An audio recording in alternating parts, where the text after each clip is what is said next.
Assalamu alaikum. Ben Akılbek Devlet, Türkistan қаласынан боламын. Мына мысал үшін бірде-бір орыс қазақша сөйлемейді. Анда-санда біреу сөйлемесе, 100% орыстың арасынан 1-2% ғана сөйлейді. Қалғандары сөйлемейді. Неге? Неге десеңіз, олар басқыншылар ретінде, өздерін басқыншы ретінде біледі. Біздің тілді құл тіл ретінде біледі. Біздің халықты құл ретінде біледі. Сондықтан біздің менсінбейді, адам ретінде көрмейді. Көп қазақтар айтады, бізді құрметтейді дейді. Ешқандай құрметтемейді. Не үшін құрметтейді? Мысалы, шымкенттіктер қара, қазақ пен қазақ орысша сөйлейді. Шымкенттің өзінде 50-60% қазақ пен қазақ орысша сөйлейді. Орыс келіп сөйлесе, онымен таза орысша сөйлейді. Сондықтан сөйлегенде олар бізді құрмет қылады деп ойлайды. Олар ешқашан бізді құрметтемеген.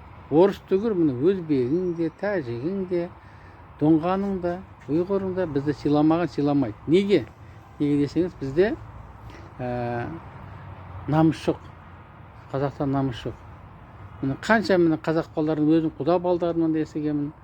Мен Қазақстан үшін ұрыспаймын. Мен өліп кетсем, менің семьямды кім бағады дейді. Мына қара, менің үйімді, бала шағамды, қатынымды кім бағады? Ешкім бақпайды. Мен сондықтан Қазақстан үшін өлмеймін. Өлетін адам өле берсін дейді.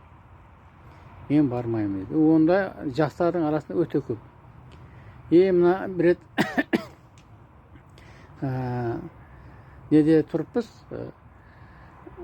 бір 10 шақты бала тұр, бәрі орысшалап сөйлеп отыр. Өтіп бара жатырмын, бірақ сұрадым, жігіттер қазақсыңдар ма деп.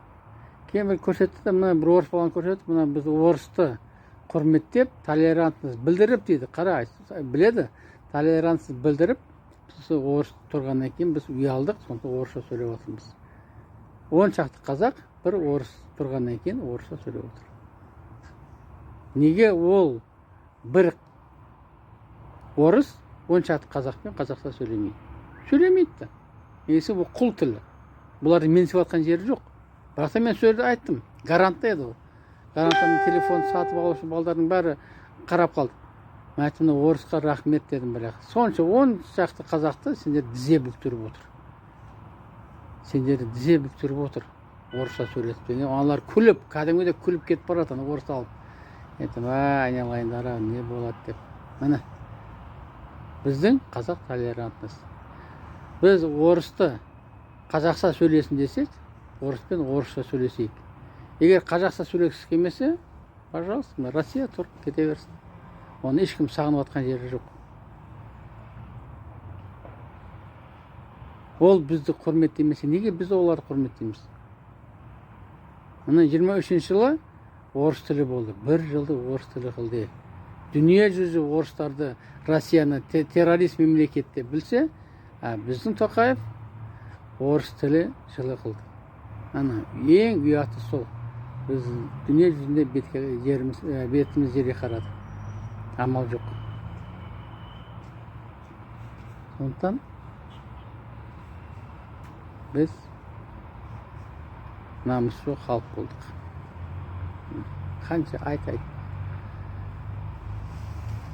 Сондықтан орыспен қазақша сөйлеңдер. Қазақпен қазақша сөйлеңдер, керек емес.